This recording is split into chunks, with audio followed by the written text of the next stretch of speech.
I was invited to do a signing at the American Bookseller Association's Winter Institute this week, which took place in Pittsburgh, and it was incredible. Okay, I got to meet so many brilliant booksellers from cool indie bookstores all over the country, and I got to sign copies of my upcoming book for them, Body Count, which comes out May 5th. But I also got to stay in the craziest haunted hotel, and I wound up having a strange little adventure there. So join me for 2 days in Pittsburgh at the haunted William Penn. We begin with coffee and writing at the airport, and the flight went smoothly, which is like a miracle, considering the fact that I was flying the day after a major blizzard. So we have arrived in the room. I am bedraggled and greasy, okay? But we arrived in the room. Let's explore together. I'll be honest with you. There were two things that I did. Hold on, let me switch the camera. There were two things that I did when I walked into this giant room. I washed my hands, okay, and I'm really paranoid about bed bugs, so I pulled the sheets and did my bed bug check, okay. All right. So the good news is that these are locked and mysterious. Are these? What if this is a one-way mirror? What if somebody's watching me through these doors? I don't know. I don't know what's on the other side of these doors. That's spooky. What else? What's our view like over here? All right. Pretty industrial. You know, we are in the Steel City after all. I'm guessing that this one's locked too, because this was probably like an adjoining room situation, optional. Okay. So that's fine. Someone can attack me from two different angles. It's all good. That's not scary. And like I said, I did come in here and wash my hands, so I've already seen the bathroom, and it's large, and the toilet is running, which, I don't know, might annoy me or might just be like a gentle waterfall sound while I'm trying to fall asleep. Oh, and look it, they folded the toilet paper over. That's fancy. That's fancy stuff. I'm starving, so I'm going to change out of the schlubbiness, dab some of the oil off my face, and try to find a snack. I think I want a snack now. I want a snack and a drink, and I want to see the lobby again and show you the lobby. Okay. Here's what we're changing to. I have a cardigan, but I can tell I'm premenopausal because I'm sweating my balls off, okay? I turned the thermostat down as low as it would go, and I'm still hot. I'm greasy. I did my best. My bangs look like shit. Everything's wrong, okay? So I need a drink. By the way, when I was checking in, I asked the guy at the desk, I was like, is this place haunted? I was cute about it, okay? I was like, is it haunted? And he was like, no. I know he's a liar. I know for a fact he's a liar. I've already done some research, and I am going to do some further research while I drink a drink, and I will return to you with the facts, okay? Mm-hmm.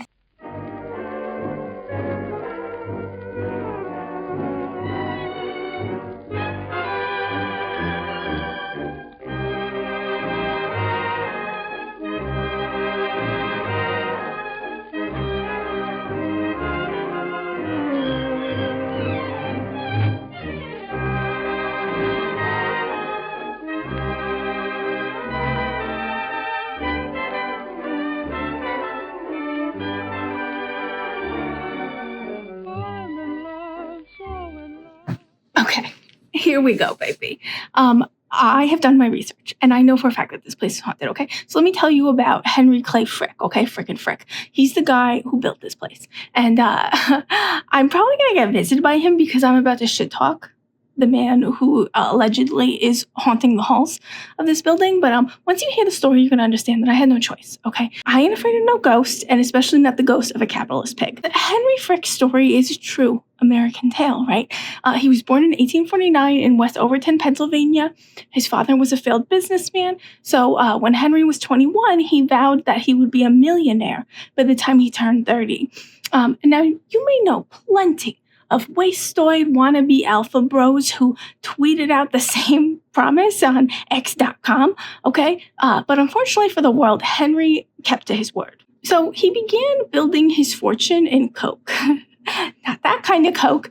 So I learned something new today. Coke is a gray, hard, porous, coal-based fuel with a high carbon content that is made by heating coal or petroleum with the absence of air. And it's important in the smelting of iron ore. And Henry turned a small beehive oven that him and his cousins built into like a coke smelting empire, okay? He ended up controlling 80% of the coal output in Pennsylvania. And this ended up being fortuitous for Henry because in 1881, he was on his honeymoon in New York and he met Andrew Carnegie. Okay, and the two of them formed the kind of friendship that only two business bros can. And when I read about this, I definitely imagined the scene. Okay, Henry and his new wife, they're on their honeymoon, like at a nice little restaurant in New York or something. And Henry sees Andrew Carnegie across the room, and he's like, got stars in his eyes for this even more capitalist pig than him. And he's got to abandon his new wife to go talk to Andrew Carnegie. They became fast friends, and the broining was successful. Henry made sure that Andrew Carnegie had enough coke for his steel mills, and it was mutually beneficial for now. Okay, so here's where things start to get crazy. Prepare to be pissed off, all right? So Frick and some other rich fricks started the South Fork Fishing and Hunting Club. The club members made some shitty repairs to what was at the time the world's largest earthen dam in order to maintain a private lake that they used for fishing. Less than 20 miles downstream from this lake was the city of Johnstown. And I bet you can see where this is going, right? Okay, so, but somehow these rich fricks did it. So it turns out that their repairs sucked, and to make matters worse, the club had installed screens across the spillway to stop fish from leaving the lake that they used for their fishing. They also had a habit of manipulating the height of the dam in order to drain or like prevent drainage, whatever they needed to do with this private lake that they would fish in. So in May of 1889, they lowered the dam by about 2 or 3 feet, okay, and the water gave way. The resulting flood killed 2,208 people, okay, over 2,000 people, and caused total devastation in Johnstown and the surrounding areas. Frick and his fellas, would you believe it? They were never held accountable for any of this. The American Society of Civil Engineers investigated the cause of the flood, but somehow the results of that investigation were repeatedly delayed and subverted. The truth about this flood wasn't published until 2018.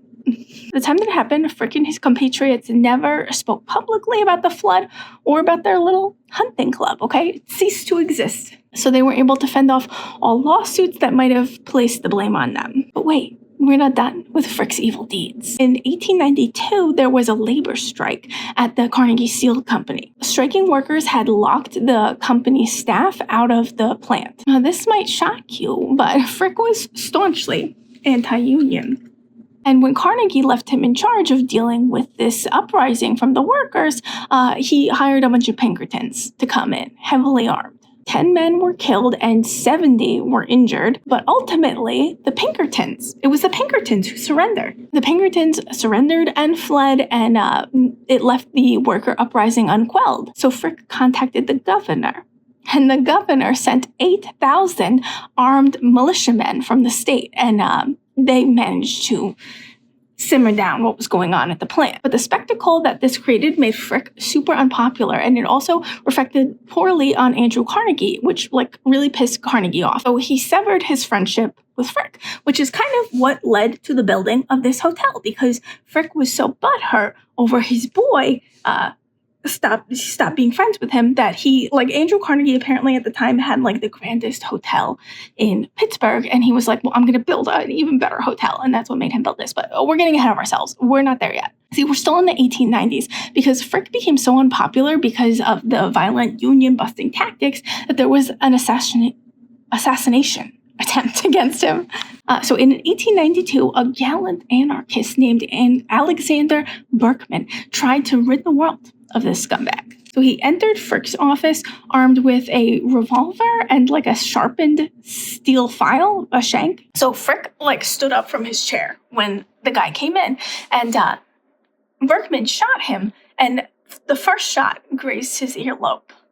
Wouldn't you know? I just heard a knock.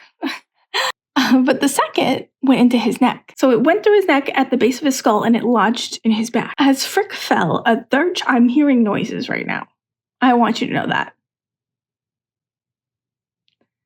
So as Frick fell, A third shot was fired, and that also hit him in the neck. It possibly even like severed his carotid artery because apparently there was like excessive bleeding after this shot. But a societal vampire like Frick, he can't be stopped with bullets alone, right? So despite his injuries, he got up and tackled his assailant.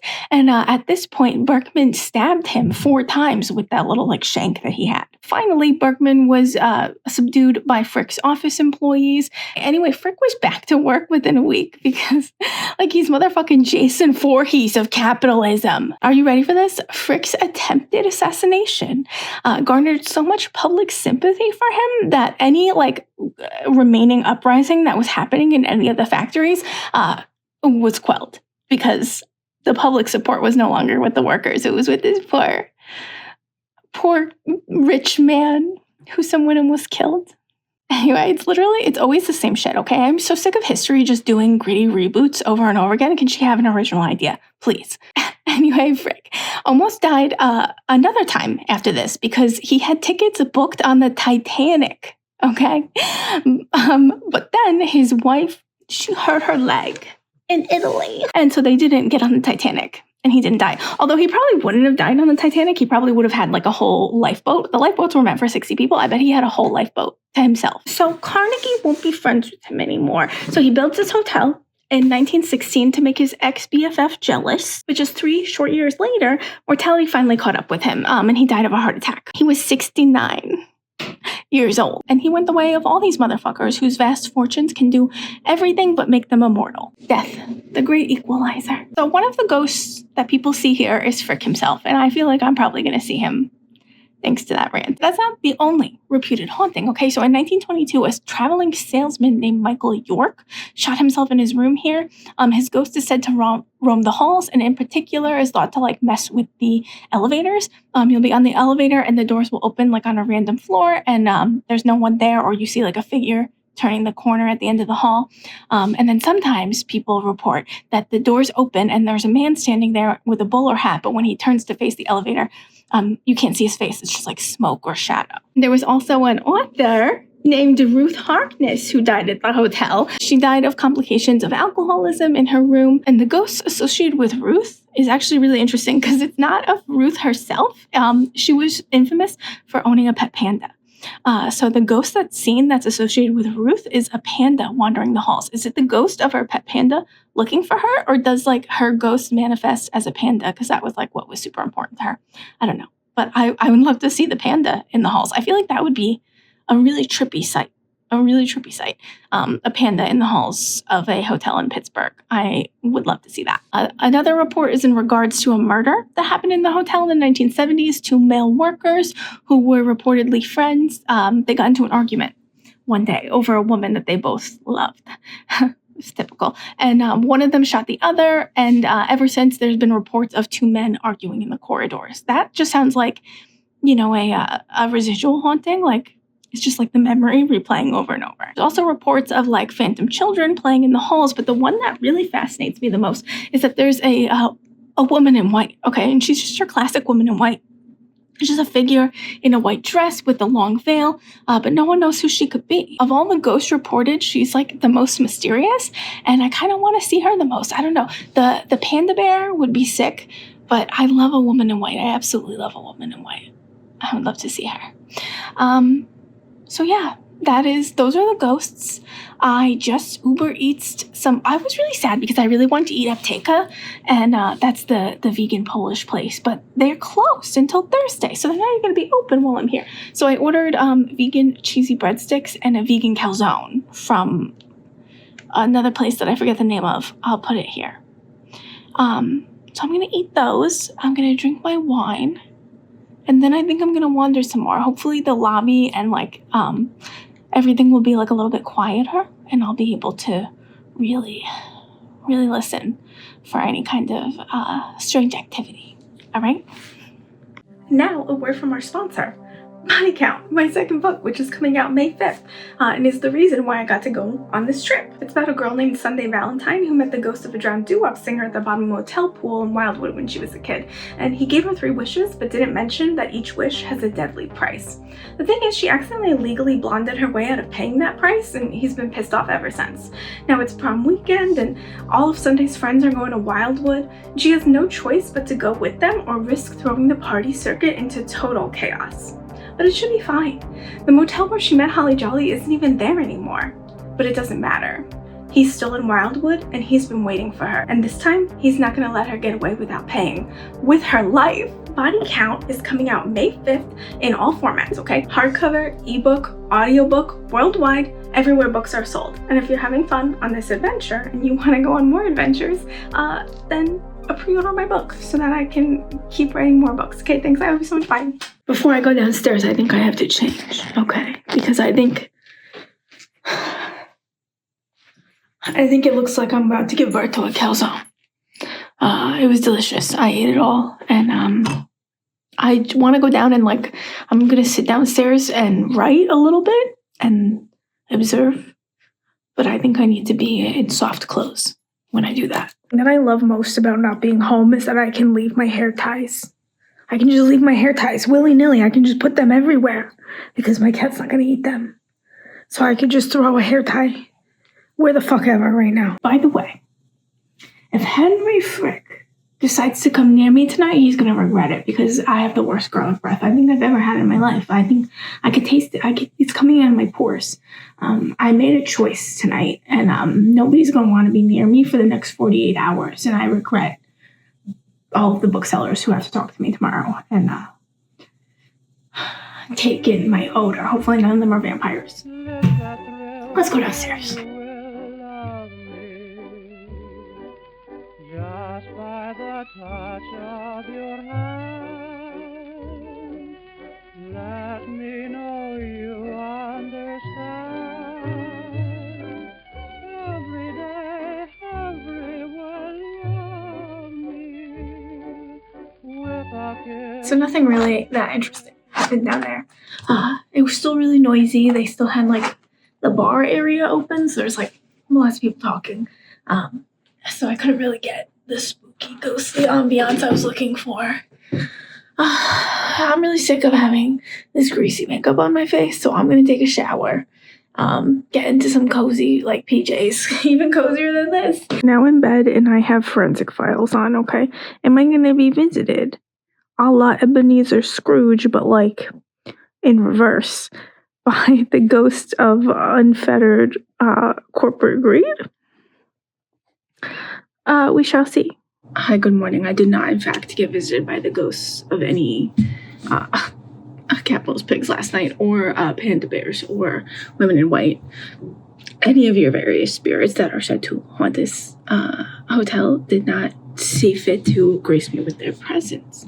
A little bit bummed about that, but surprised that my insomnia allowed me to sleep. I did manage to get a little shut-eye, which is hard for me because whenever it's hard enough at home, I have a ritual that I have to do every night that tells me that it's time to go to sleep, and it helps my insomnia from getting its claws in. So when that routine is not available to me, when I'm in an unfamiliar place, sometimes I cannot sleep, and I don't even feel really tired.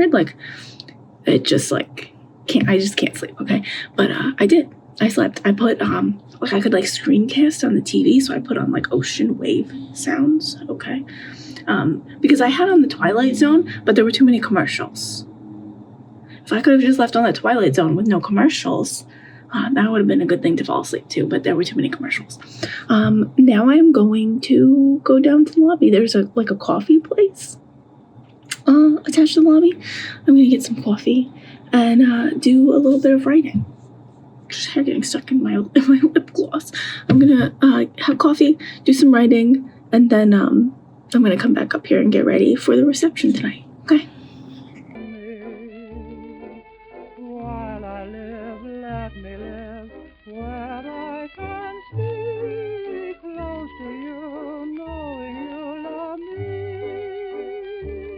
So I was about to go back upstairs to start getting ready, but then I just ended up wandering a little bit. It just kind of happened that way. And I saw this creepy, dark hallway, and it was just like beckoning to me, and I had to go down. And I found this cool little like museum area. They called it Heritage Hall. There was something interesting that I noticed while combing through this little museum area is that there's absolutely no mention of Henry Clay Frick anywhere. They have some stuff about the hotel getting built, but nothing about him. No mention of him. No picture of him. His name does not appear anywhere in this Heritage Hall. And then I was curious about it. So then I went and looked at the Wikipedia page for the hotel, and there's no mention of Henry Clay Frick there either. And suddenly I feel like there's a cover-up. Why don't they want us to know? Well, I know why they don't want us to know. Because he's fucking evil, and people like get married in this hotel. So they don't want to get married in the hotel of an evil Ebenezer Scrooge type villain character. We're digging, okay, how far does the rabbit hole go? So now I need to know, is there anything, any mention of Frick, or any like clue or sign of his time building and owning this hotel anywhere in this building?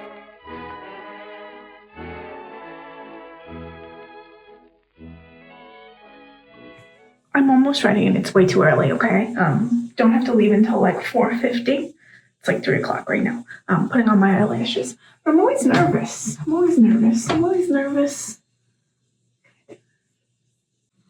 Why can't you close your mouth whenever you're doing anything with your eyelashes? Am I just talking to myself? Are you able? Do you have the capability of closing your mouth when you're doing your eyelashes? Anyway, I'm always nervous, but I am it's like crazy, and I'm very grateful that I get to have these experiences, because they're the experiences that that I never thought that I would have, that most people don't get to have, even people who are authors. This feels special and rare. So I'm nervous, but I would never say no to any kind of thing, even though they scare me, because I'm lucky that I get asked. I was clearly too nervous to even make sense when I was filming that video, but what I was talking about was the event that I was about to go to, which was the author signing reception for Winter Institute, and I was there to sign galleys, which are like advanced copies of my second book, Body Count, which comes out in just 2 months. It comes out in May. It was really cool because I got to talk to so many indie booksellers and hear about so many extremely cool bookstores and like book clubs at bookstores and programs and events at all these bookstores. And of course, I didn't take any photos or videos to the whole entire thing. So what I'm showing you here is photos taken by Maddie, who is the school and library director at my publisher, Disney Hyperion, and a video posted by Publishers Weekly of all of the booksellers like rushing into the convention hall. I was excited about everything that I did, but I was also excited to get back to the hotel and get back down to business, because we have a mystery to solve. Is there any mention of Henry Clay Frick anywhere in this hotel?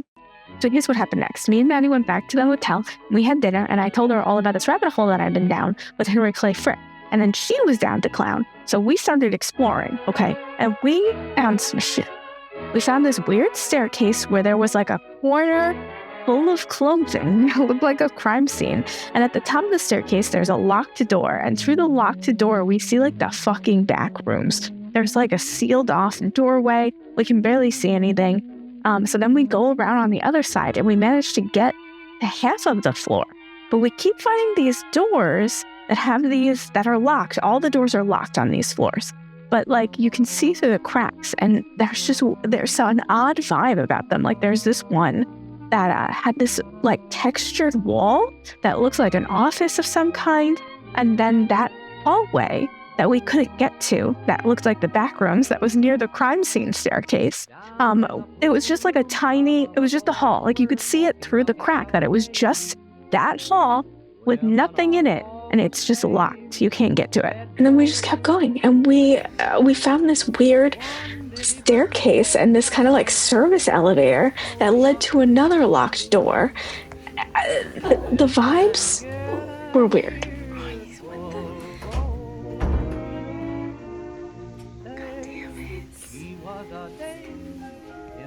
This is so weird.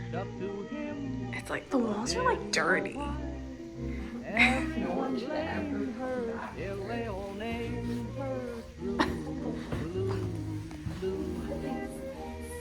here. Let's go. I'm scared. I'm honestly frightened. Do we go up or down? What the fuck? Oh no. I think he just goes to all four. Okay. Oh, well, we're committed to the bit now. Which is the secret one? The 22nd and 23rd is supposed to be the haunted one. Oh, Jesus. Here we go.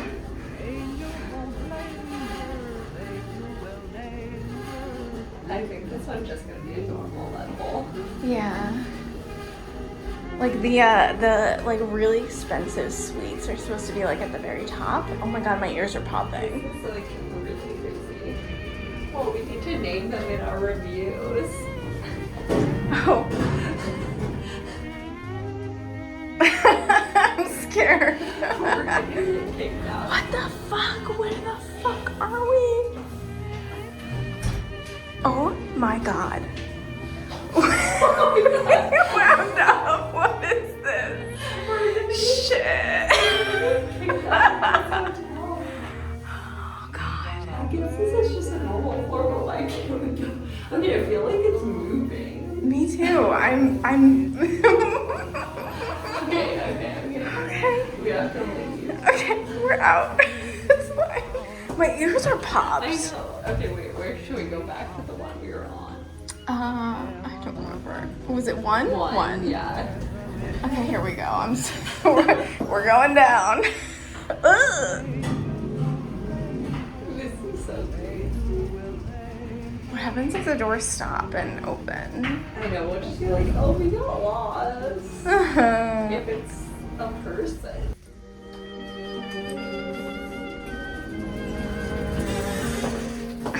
Okay.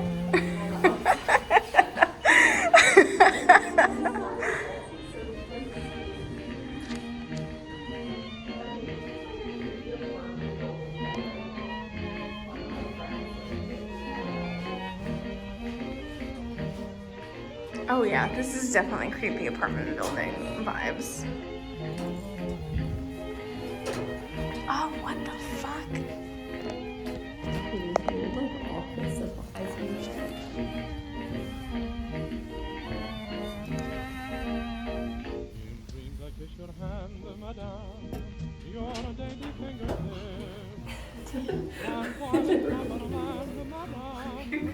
What the fuck?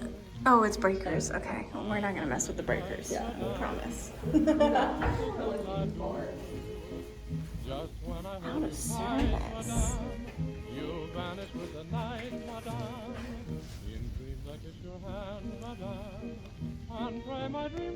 this I'm not gonna lie, this is crazy. I don't think I'd have the balls to do this if I was alone, so thank you.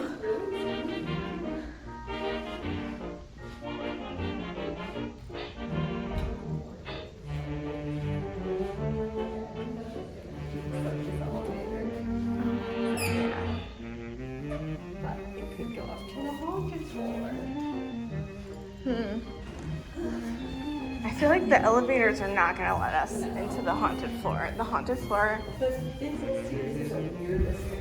I know. It's like really, like the hand, like you could tell that someone's, hand has run across this over and over again.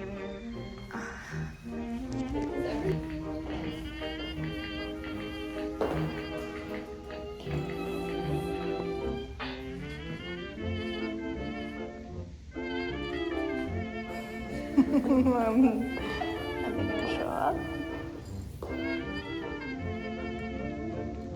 Oh.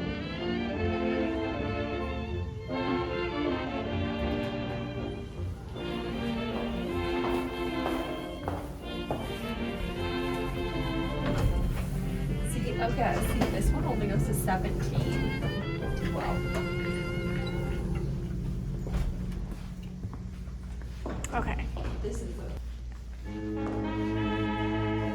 42 degrees, summer here in Pittsburgh.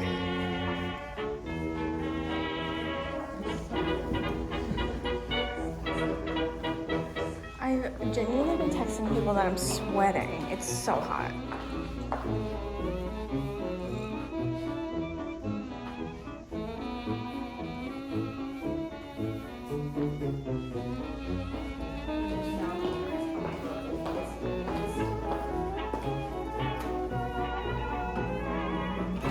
This one was waiting for us, right on this level.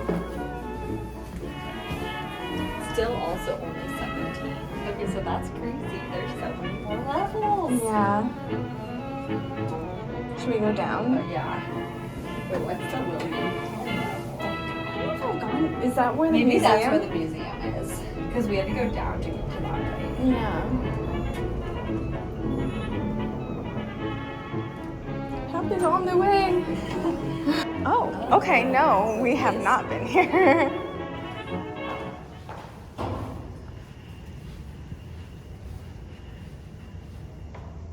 Oh, man.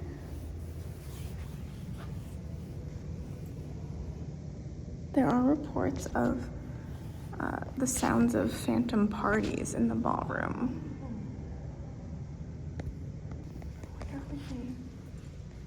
I hear music. Yeah, right? I do too.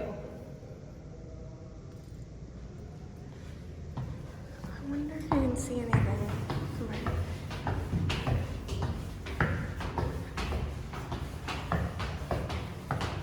Okay, I did see the other side of this at one point.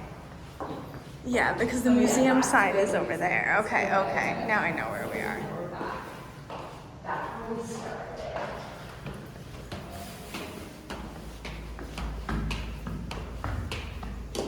Yes.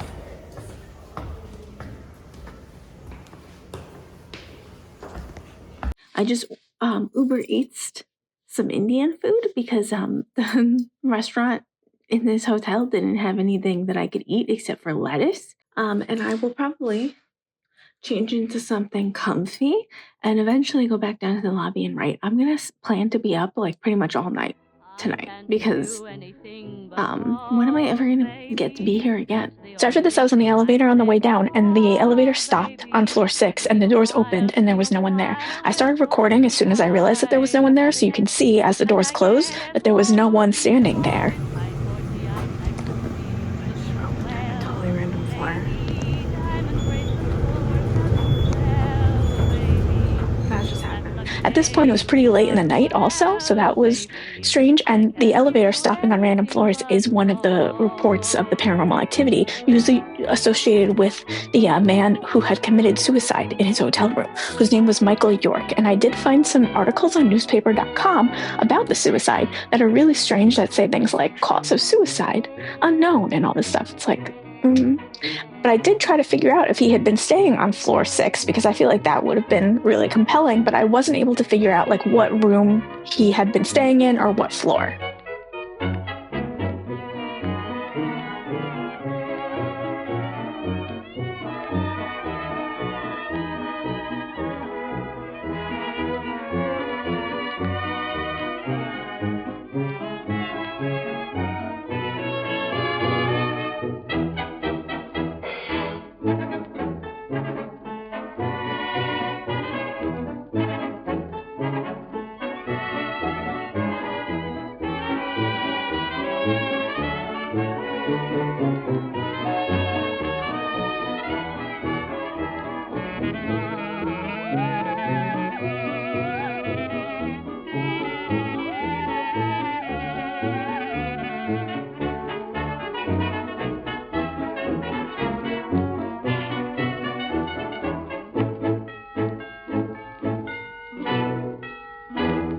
I'm back in my room. I was down in the lobby writing for a while, which was really nice. Really cultivating my Jack Torrence vibe. Okay, all work and no play makes Jack a dull boy. So I'm sitting down there, I'm just writing, and it was really cool because like a couple times sweet angel booksellers who were like passing through the lobby stopped to talk to me, to tell me that they enjoyed my books or that they're excited about my second book.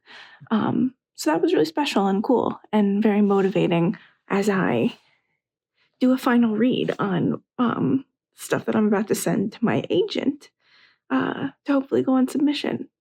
So hopefully there will be a third book someday. So now I'm back in my room, and I'm probably going to take...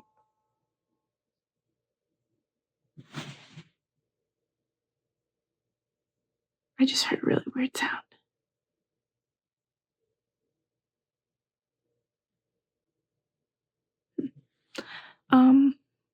I'm probably going to take a shower, wash my makeup off, and get in bed. Or am I going to go back out there? Am I going to go back out there? I haven't been able to see the lobby like abandoned yet, okay? There's been people. It's been very active. And I would really like to see the lobby ghostly and empty. And I feel like there's more to explore. I feel like I can't like stop because I'm like, I might never get a chance to be here again. And that like kind of puts a little bit of pressure on it where I'm just like, I have to discover all that there is to discover right now while I'm here. Because what happens if I never get to come back and I never get to the bottom of it? There's sounds. It's very interesting. Maybe we're gonna get some activity tonight. After all of the shenanigans that I pulled today, you would think I have gone places that I do not belong. Okay, so perhaps someone's gonna show up to give me the what for. Okay, I've said it before. Okay, I'm not a paranormal investigator. I'm a paranormal instigator. Okay, and I instigated. I've been instigating since the moment that I arrived, and we'll see if anyone takes the bait. I'll let you know. Okay, not to be like those bitches that put their kids in the bathtub with a go bag every single time there's a hurricane. But last night I wrapped my belt around this double door that's locked in my room. And I'm gonna do it again. So I forgot to share that with you, but my anxiety and paranoia did get the best of me, and I did decide to wrap my belt around these two door handles.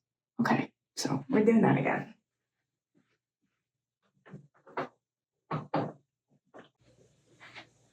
All right.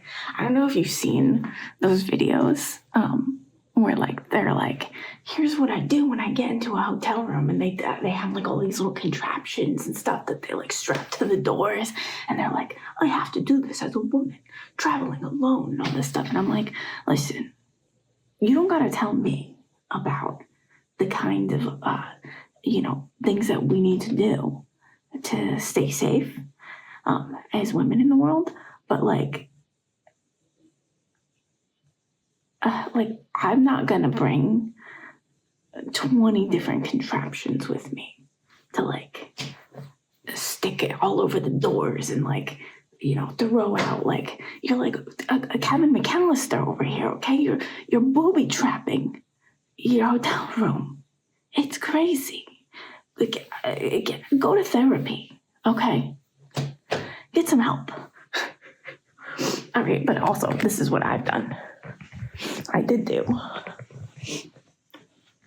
We got all the locks going, okay? We got all the locks going. I stuck my belt in the door. That's all we need. I'm fine. I'm properly medicated. So nobody asked me to be the caretaker, so I'm home, okay? And if you enjoyed going on this adventure, I'm going to be making more videos like this because I'm going on more trips on tour to promote my book, Body Count. I'll be able to announce more details about other places that I'm going soon, but you can always check the events page on my website, okay? I'll be linked down below. and pre-order my book so that I can write more books and then I can keep going on strange adventures that I would never be able to go on otherwise. Okay, thank you. I love you so much. Bye.